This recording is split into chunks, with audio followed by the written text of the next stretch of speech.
Muito bem, aquele abraço para você que nos acompanha. Mentes Pensantes está chegando novamente e hoje o tema é autorresponsabilidade. Roberto, de cara é com você para bater no peito essa e desenrolar. Qual a importância desse tema para quem está nos assistindo, Roberto? Boa noite, Aisla, Fernanda, Pedro. A importância é muito grande. Por quê? Porque responsabilidade tem a ver com maturidade. É impossível uma pessoa ser madura e não ser responsável. Assim como é impossível uma pessoa desenvolver processos de responsabilidade, de autorresponsabilidade e não ser madura. Uma coisa vai andar junto com a outra. Quanto mais responsabilidade, mais madura, a maturidade ela não vai ser medida pela idade que a pessoa tem, pela a eloquência dela falar, pelas coisas que ela consegue desenrolar. Não, ela vai ser medida pela sua responsabilidade, como ela lida com a caneca que ela ganhou. Isso vai definir maturidade na vida dela.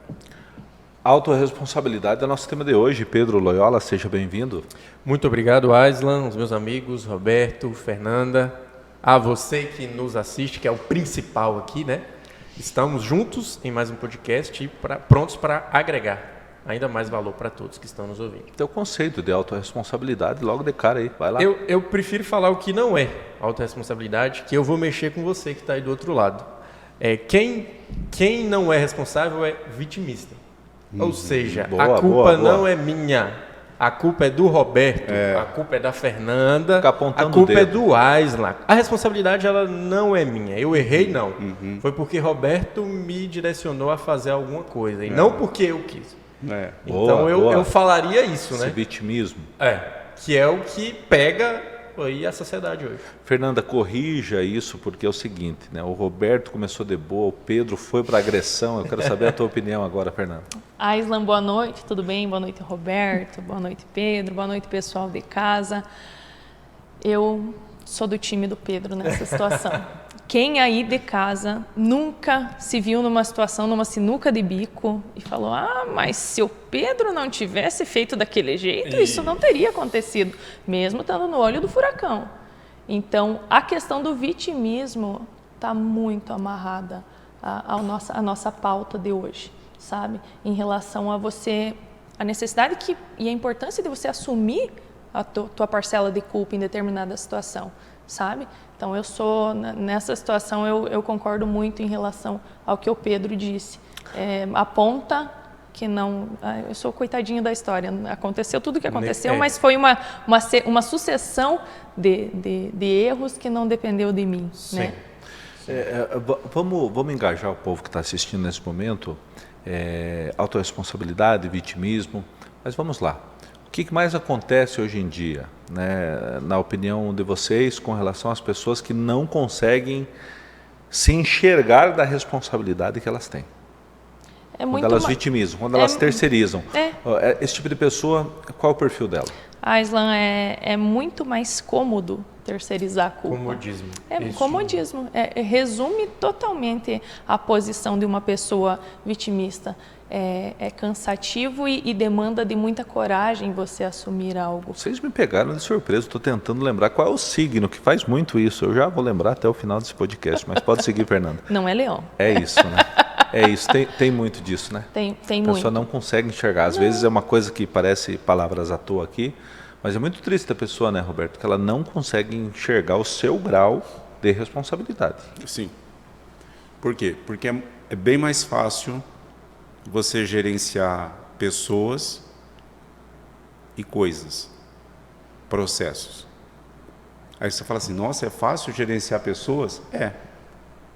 Quando você precisa gerenciar a si mesmo. Sim, quando você gerenciou a si mesmo. Então, a autorresponsabilidade, ela passa por um gerenciamento pessoal. Sim. Eu vou ser tolerante com o Pedro quando eu for intolerante comigo. Enquanto eu sou tolerante comigo, eu serei intolerante com o Pedro. Sim. Então, a autorresponsabilidade, ela passa por um processo de alinhamento vamos voltar lá para a identidade. É um processo de alinhamento do meu eu. Eu não tenho como ser responsável aqui fora se eu não sou responsável aqui dentro. Eu não tenho como organizar uma equipe de uma forma responsável quando eu tenho atitudes irresponsáveis. A responsabilidade que eu administro dentro de mim é a responsabilidade que eu vou conseguir colocar para fora.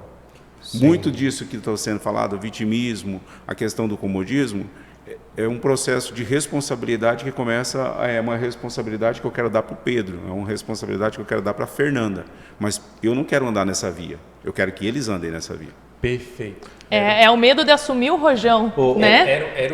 Era o que eu ia falar. Pode completar, Pedro, vai lá. Isso, que é sobre a questão do protagonismo. Isso. Entendeu? Ser autorresponsável é ser protagonista da sua história. Isso. Né? Voltando ao programa anterior que você falou que no cemitério existem escritores, aí autor, né? Aquele que escreve, ele é autor. Então, autorresponsabilidade é você ser autor da sua própria história, incluindo acertos, erros, incluindo aprendizados, incluindo sofrimentos, né? E poucas pessoas elas estão dispostas a assumir o protagonismo da sua própria história, entendeu? Então, assim, quando fala em autorresponsabilidade é protagonismo, na minha opinião. Isso aí. E todo protagonista precisa assumir riscos, né? Perfeito. E a partir do momento que você tem medo de assumir que iniciar algum projeto pode dar errado, por exemplo, por medo você deixa de ser protagonista. Sim. Né? E a pessoa que terceiriza a culpa não se encaixa com o papel de um protagonista. Sim. Né? Bom, vamos lá. Para não separar o protagonismo da autorresponsabilidade, para a gente ter esse entendimento. Eu quero saber de você, Roberto. Você costuma apontar culpados? Não, difícil. Você tem essa facilidade de apontar o dedo, opa, aqui aconteceu isso, não, isso? Dificilmente. Até é uma coisa que eu não gosto. Você adota outro método? Eu não gosto do tipo de comportamento, não vou falar nem de pessoas, mas vou falar do comportamento. Que, não foi eu, foi fulano, não. Eu pego uma linha totalmente diferente nessa questão de como que a gente resolve isso daqui? Como que a gente vai resolver isso daqui? Você gosta de ouvir? Resolver. Eu acho que toda situação que surge... Mas você abre ao diálogo, para que todo mundo fale o que acha. Uma forma de você se tornar responsável. Por exemplo, eu sou gerente de um setor. Então eu não posso dar qualquer coisa que está errada lá, ou uma pessoa que está subordinada a mim, a responsabilidade para ela. Sim. Eu sou o gerente daquele setor. A responsabilidade é minha. Você tem que exercer. Ele errou. Ele errou. Não, eu errei. Essa hierarquia. Eu errei. Eu errei porque ele está subordinado a mim. Não foi ele que errou. Então eu preciso consertar algo, muitas vezes sem expor ele, porque expondo ele também eu vou expor a minha liderança. Muito bom, muito bom. Então é importante ver essa via, porque às vezes uma pessoa que se sente, eu sou autorresponsável, uma liderança que o Pedro falou no podcast passado. Essa liderança acusativa, essa liderança onde todo mundo é errado, menos ele. É impossível. Sim. Se a tua equipe errou, você errou. Se a tua equipe acertou, está no caminho. Então, essa autorresponsabilidade, ela passa em não ficar encontrando culpados. Sim. Mas encontrar soluções. O Roberto pai conseguiria passar para o Guilherme o que é responsabilidade sendo irresponsável? Funcionaria ou não? Não, sendo irresponsável, não. Não existe isso. Não tem como, né? Não. Essa é a tal da coisa que não tem como não dar o exemplo. O filho ele vai crescer ouvindo o pai e a mãe. Num determinado momento você vai dizer, filho, faz isso, ele faz. Filho, faz aquilo, ele faz. Chega num determinado momento da idade dele, ele não ouve mais você. Agora ele te enxerga. Sim. E ele já tem agora não é mais uma fundamentação de agora outros não meios. É mais o que ele ouve, agora é o que ele vê. Ele vai te modelar. Né? Agora você passa a não ser mais aquele instrutor, agora você passa a ser o exemplo. É a referência de fato. Né? Isso aí. Pode seguir lá, Pedro, vamos lá, nessa linha. Tanto que quando se fala em referência, se fala pelos atos daquela pessoa, né? Eu mesmo tenho um gosto pessoal por autobiografias, principalmente de homens que iniciaram do zero e assumiram a responsabilidade, o protagonismo da sua própria história, né? Porque tem muitas pessoas que Era como se elas estivessem no banco do lado ou no banco de trás da sua própria vida, né? E outras pessoas estão guiando ali no volante. Decidindo, conduzindo, assumindo os riscos que devem ser assumidos. E uma situação importante para a gente comentar aqui é que ser autorresponsável não significa que a gente vai assumir a culpa de tudo sempre. Opa, né? Fui eu. Mas é você assumir a sua parcela de culpa dentro de determinada situação, dentro de determinado acontecimento, né? Você tentar organizar, você tentar compreender, você favorecer a solução de determinado problema. Tudo bem, Fernando, mas não pense que eu vou esquecer da pergunta que você tem que responder também, mas antes o Pedro. Pedro, você é daqueles que costuma apontar o dedo? Não. Apontar os culpados? Não. Eu também já tive experiência de liderança. Já fez isso alguma vez na vida? Já fiz. Porque no Teve que passar por esse processo de entendimento.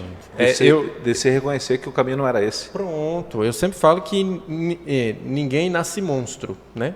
Então a gente nasce e passa pelo processo de maturidade. Então eu já culpei muita gente. Também. Né? Então eu errei e falei, não, Roberto aqui, ó, deixa eu me esconder em Roberto. Até que a identidade, até que o propósito, até que os processos me conduziram a este lugar. De hoje assumir inteiramente a minha responsabilidade. Essa é a parte mais sensacional que eu estou achando desses podcasts, porque assim, é esse grau de maturidade que todos nós temos que ter, né? Me sentir parte da mesa novamente com isso que você falou. Mas vamos escutar a Fernanda. Porque eu aponto muito o dedo, Fernando. Então se prepara para a minha resposta, já Aislan. apontei muito o dedo, hoje bem menos. Mas, nossa, eu vou citar um caso clássico aqui que aconteceu. Vai lá, Fernando, vai lá. Aislan, se eu disser aqui para o público de casa, para vocês aqui que estão debatendo hoje que eu não aponto o dedo, eu estaria mentindo. Porque dentro da área do direito, o que eu mais faço é apontar o dedo. É dizer o que a pessoa errou, como aconteceu. Na maioria das vezes, eu preciso apontar dedos. Então, se você levar para questões profissionais, eu realmente sigo apontando o dedo, infelizmente, mas é necessário, né? Então, mas se você me perguntar em relação a questões pessoais, já apontei sim, mas hoje eu vejo que identificar que eu sou forte o suficiente para assumir o rojão, como eu comentei antes, de determinadas situações e saber que pode dar certo, mas pode dar errado. E dando errado, vai ter parcela de culpa minha. Então, eu lido com isso de uma maneira bem mais tranquila, sabe? Sim. Eu vou relatar um caso para vocês que eu acho que me fez crescer muito, né? Foi uma situação que eu exerci um cargo de liderança, aí com uma pessoa que era responsável por uma limpeza de determinado local, e ela veio me falar que ela só poderia limpar aquela parede se tivesse uma VAP. Digo, o quê? Eu só posso limpar lá se tiver uma VAP. Falei, é? Deixa eu ver aqui, eu vou pegar uma escova, um balde. Eu peguei uma escova. Eu peguei um balde. Eu me ajoelhei. Eu comecei a limpar. Olha aqui, eu acho que está dando certo. Parece que está funcionando aqui sem a VAP. Obviamente que daria muito mais trabalho. Depois, passado um certo tempo, eu questionei muito minha abordagem. Fui grosseiro, não precisava ser assim, tão ríspido. Tenho certeza que essa pessoa nunca esqueceu também, né? Mas aí meu mentor Pedro diz para mim como eu deveria ter agido numa situação como essa, porque, cara, eu pé da vida. Aí a pessoa me falar que só faria o serviço se tivesse uma VAP. Vem aqui, vou te mostrar. A VAP, você vai ver a VAP aqui. Vamos lá. Isso vai muito, Aislan, no meu pensar, exatamente do seu nível de maturidade, né? Então, a gente tem que entender qual que é o nível de maturidade que o Aislan estava na época, porque a situação ideal a gente sabe, né, gente? Qual que é a situação teoricamente ideal? É fácil. Pronto, teoricamente é fácil, né? Mas quando a gente olha para uma situação como essa, a gente entende, por exemplo, em um grau mais maduro, que talvez não era o Aislan daquela época, era uma empatia, por exemplo, diante de uma situação como essa, né? Então, poxa, peraí. Qual que é o contexto dessa situação? Será que vale a pena eu falar dessa forma? Será que não vale? Mas isso é o ideal. Né? Então é um nível alto de maturidade. E pensando hoje, a gente vê que vai muito além de uma parede limpa, Aislan. Isso aqui engloba o teu relacionamento com a pessoa que talvez só quisesse otimizar o resultado, limpando com mais celeridade, né? O cansaço seria menor, ela poderia focar em outro serviço que estivesse pendente, sabe? Então, não é só uma parede limpa, não é só o pedido de uma VAP. Vai muito além disso, né? Se a gente for pensar com a maturidade de hoje, né? Sim, mas para uma área aqui, eu queria trazer esse conceito de autorresponsabilidade que eu acho tremendamente relevante, é para a área de relacionamentos. De nós, muitas vezes, não assumirmos a nossa culpa, de fato, diante do nosso relacionamento. Aqui eu vou falar relacionamento conjugal. Sim. Aí vai para namorado, aí é para noiva, aí vai para casado, para anos de casamento, né? De muitas vezes, não, foi culpa minha, não. Não, foi culpa dela. Não, é ela que é desse jeito. Não, é quem casou com ela, né? Então, você já imaginava que seria assim, né? Então, assim, quando a gente exerce essa autorresponsabilidade, nesse caso, por exemplo, aí tudo já muda de figura. Porque eu, como homem, líder da minha família, eu tenho a responsabilidade por ela. Então, se ela não vai bem, peraí, o que eu posso fazer para poder mudar isso aqui? Não o que a minha esposa pode fazer, não o que o meu filho pode fazer, mas o que eu posso fazer. Né? Então, a autorresponsabilidade, ela também passa por isso aí. Alerta de um link perigoso que estenderá profundamente o nosso programa, mas já nos comentários finais sobre autorresponsabilidade, Roberto, contigo. Já ia dar outro. Eu já estou dando a deixa porque aqui. isso toca num assunto muito sério. Ganha o que é muito sério? É a inversão de complexidade. papéis. A inversão de papéis. Dentro de uma família, inversão de papéis, dentro de uma sociedade. Por quê? Porque a omissão dessa responsabilidade faz a mulher ser o homem Eita, nós. Aí o trem ficou bom mesmo. o filho ser o protagonista da casa. Mas por causa disso, é a isenção da responsabilidade. Então tem algumas coisas, por exemplo, né, eu aprendi algumas coisas. Há uma lâmpada, às vezes a Luciana brinca comigo, né? A lâmpada lá é você. Ou paga ou faz. Mas não é o serviço dela. Então tem algumas coisas que o encaixe dessa responsabilidade dentro da casa, eu posso cozinhar, eu gosto de cozinhar. Mas dentro do meu relacionamento não está no meu nível de responsabilidade. Está no nível do cuidado que eu preciso ter. E existem algumas coisas que não é do cuidado, é da minha total responsabilidade. Total responsabilidade dentro da casa. Total responsabilidade dentro da educação com o Guilherme. Então, essas coisas terceirizadas ou essas mudanças de papéis, essa irresponsabilidade, traz problemas muito sérios. Sim. Para você que nos assiste, nós temos um oferecimento especial aqui da HS Tintas, né? Agradecer o Josélio e toda a equipe aí da HS Tintas, que é a loja especializada em tintas aqui em Mangueirinha. É parceiro aqui do nosso podcast Mentes Pensantes e deixamos aqui o nosso agradecimento. Fernanda. Oi.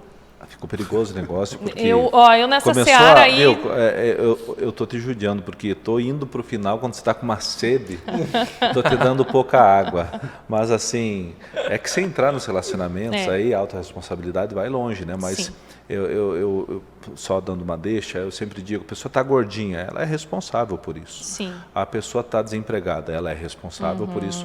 A pessoa não concluiu uma faculdade, ela é responsável por isso. A pessoa foi demitida, ela fez algo que ela é responsável por isso. Não adianta dizer que não. Não adianta espernear. Fernanda, finalizamos o tema autorresponsabilidade com que entendimento?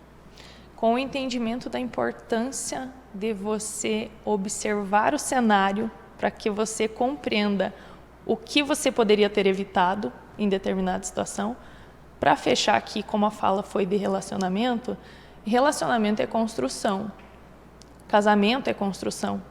A partir do momento que você identifica o quanto você é responsável pelo que acontece na convivência conjugal, você consegue delimitar situações que te desagradam e evitar que conflitos ocorram, por exemplo, para que você não aponte o dedo, não se vitimize, não coloque a culpa no teu parceiro apenas. Então, em relação a fazer um desfecho com a nossa fala aqui de relacionamento marido, mulher, namorados, eu acredito que é muito importante você construir uma autorresponsabilidade, onde você perceba o teu nível de importância em tudo que acontece e externalize como o teu parceiro pode melhorar, como você pode melhorar, sabe? Fortalecendo o diálogo, sabe? Eu acho que isso facilitaria muito em relação a tá acontecendo uma situação difícil, eu só aponto, a culpa é do meu marido, a culpa é da minha esposa, sabe? Não assumo o meu papel, né? Exatamente. Resumindo, pessoal, seja responsável, né? Mesmo que direto ou indiretamente, todos têm o seu grau de responsabilidade e triste é aqueles que apenas terceirizam, apontam o dedo e não enxergam a sua responsabilidade. É o resumo do nosso podcast de hoje, agradecendo todos pela companhia. Comentem aí, fiquem à vontade, entrem em contato com a gente, manda mensagem lá no privado, qualquer coisa para mim, para Fernanda, para o Pedro, para o Roberto. Converse com a gente aí quando a gente se encontrar pela cidade, tá? O maior barato, discutir com vocês alguns temas que de repente tocaram em você. Valeu, gente, um abraço, até a próxima. Tchauzão lá. Uhul, tchau.